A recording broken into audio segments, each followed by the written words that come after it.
सीधा रुख करेंगे भोपाल की तरफ। तो भोपाल से हमारे संवाददाता गब्बर सिंह ठाकुर हमारे साथ जुड़ चुके हैं। जी गब्बर जी, आज क्या क्या खबरें सुर्खियों में रहने वाली हैं?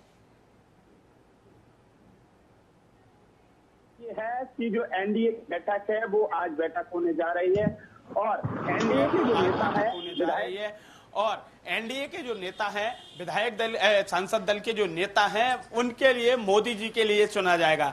हालांकि ये पूरा अनुमान लगाया जा रहा है कि उनके लिए ही चुन लिया जाएगा और अगले जो प्रधानमंत्री होंगे वो नरेंद्र मोदी होंगे। लेकिन ये बैठक के बाद में ही जो उनकी संगठन की कोर कमेटी है उसके बाद में ये साफ हो सकेगा। हालांकि आपको बता दें कि जो नवनिर्वाचित सांसद हैं, विशेष तौर से एमपी के जो नवनिर्वाचित सांसद हैं, 29 के 29 सांसद कहा जाए दिल्ली पहुंच चुके हैं। कुछ सांसद आज सुबह मॉर्निंग में पहुंचे हैं, कुछ आज सुबह पहुंचे हैं और कुछ सांसद कल ही पहुंच गए थे, जिसमें से आपको बता दें बीडी शर्मा कल ही पहुंच गए थे।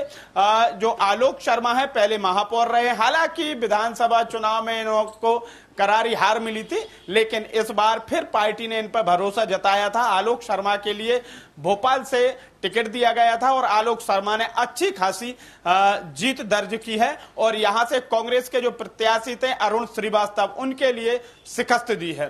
तो अब नवनिर्वाचित सांसद आलोक शर्मा भी दिल्ली पहुंच चुके हैं। इसी के साथ में और भी जो सांसद हैं, बहुत तमाम सांसद दिल्ली पहुंच चुके हैं। कमलनाथ के बेटे नकुल नाथ को शिकस्त देने वाले बंटी साहू, विवेक बंटी साहू भी दिल्ली पहुंच चुके हैं। इसी तरह से और भी जो सांसद हैं वो तमाम सांसद यानी 29 के 29 सांसद दिल्ली पहुंच चुके हैं।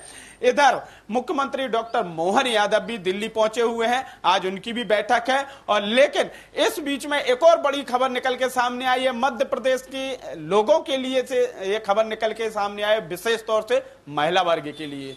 सिमरन जी, महिला वर्ग के लिए यह खबर है कि लाडली बहना योजना की जो किस्त है वो मुख्यमंत्री डॉक्टर मोहन यादव ने जारी कर दी है, जिससे जो महिलाएं हैं, महिलाओं के चेहरों पर हंसी है और वो खुश भी हो रही हैं। हालांकि जो आकलन लगाया जा रहा था कि चुनाव समाप्त होते ही और जो लाडली बहना योजना है वो लाडली बहना योजना ठंडे बस्ते में चली जाएगी। तो फिलहाल मैं बता दें ये योजना जैसी चल रही थी फिलहाल में भी वैसे ही जमीनी स्तर पर दौड़ रही है और महिलाओं के लिए, लाडली बहनाओं के लिए उसका भरपूर लाभ मिल रहा है। हालांकि आगे कब तक चली ये नहीं कहा जा सकता, लेकिन अनुमान ये लगाया जा रहा है कि अब ये योजना लंबी रफ्तार पकड़ी रहेगी, क्योंकि जिस तरह से शिवराज सिंह चौहान ने जो अपनी जीत दर्ज की है और अब उसके बाद में वह दिल्ली पहुंच चुके हैं।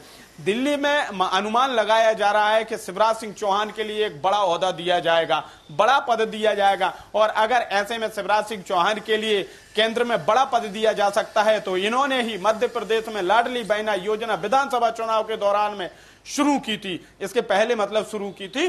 तो अब अगर शिवराज सिंह चौहान के लिए केंद्र में बड़ा ओहदा मिलता है तो शिवराज सिंह चौहान का ये दायित्व भी बनता है और जो लाडली बहना है उन्हें आशा भी है कि मध्य प्रदेश में उनकी जो लाडली बहना योजना है वो चलेगी ही नहीं, दौड़ती रहेगी और ऐसा अनुमान लगाया जा रहा है। लेकिन अभी ये कुछ नहीं कहा जा सकता, क्योंकि आज बैठक है, बैठक के बाद में ही पता चलेगा कि विधायक दल का जो नेता है वो कौन रहेगा और देश का प्रधानमंत्री कौन बनेगा। इधर दूसरी तरफ बात करें कांग्रेस की, तो कांग्रेस की भी एक बड़ी बैठक है, दिल्ली में ही बड़ी बैठक है।